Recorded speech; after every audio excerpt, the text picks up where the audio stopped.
Is a diet that's healthy for us also better for the planet? Most of the time, yes. Consider the almond. Almonds and other nuts are often touted as healthy snacks, because they can help you maintain a healthy weight and are linked to a lower risk of heart disease and type 2 diabetes.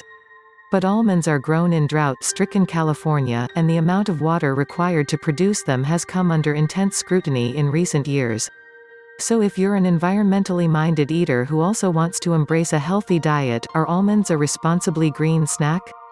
Relatively speaking, yes, says ecologist David Tillman of the University of Minnesota.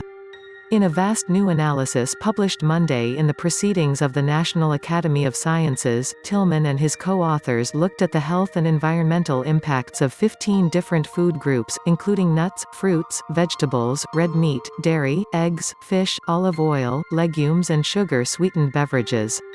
The foods were ranked relative to one another based on how they influence the risk of disease and the toll they take on the planet in terms of water and land use, greenhouse gas emissions and how they impact pollution of water and soil. Most of the time, the researchers found that foods that promote good health also tended to be better for the planet, and vice versa. While nuts require lots of water to produce, Tillman says, water was just one factor that affected their environmental ranking.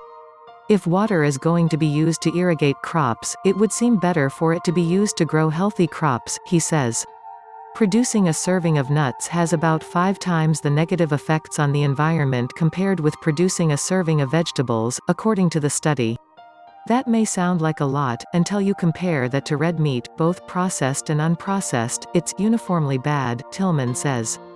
Producing a serving of processed red meat, the researchers found, has about 40 times the negative environmental impact of producing a serving of vegetables, and eating an extra daily serving raises the relative risk of overall mortality by 40%. That doesn't mean you're going to die with a 40% chance in a given year, Tillman notes. It just means whatever your chance was of dying that year for your age, the relative risk is about 40% larger. However, just because a food is bad for us doesn't always mean it's bad for the planet. Sugary beverages, for instance, have been linked to an increased risk of type 2 diabetes, coronary heart disease and stroke, but the study found their environmental impact isn't much more than that of growing vegetables.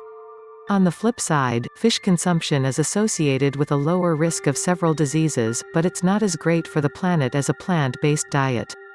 That said, Tillman notes that how a fish is caught or grown matters a lot. Fish caught by trawlers in the open ocean have a much higher environmental impact because these boats use lots of diesel fuel for not a lot of fish, he says in an email.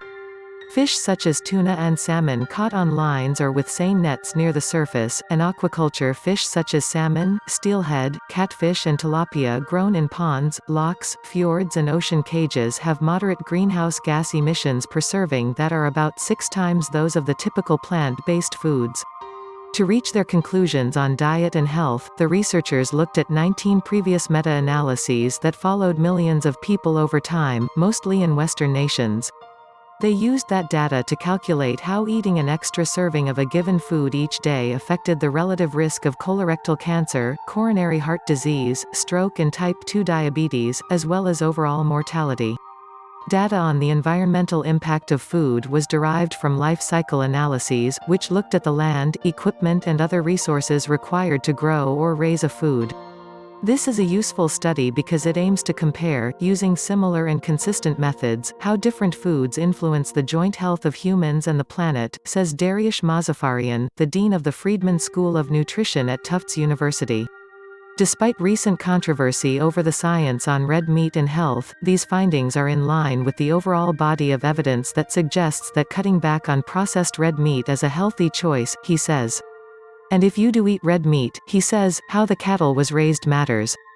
Jessica Fanzo, a professor of global food and agriculture policy at Johns Hopkins University, who was not involved in the current research, says that the big takeaway message for consumers is this.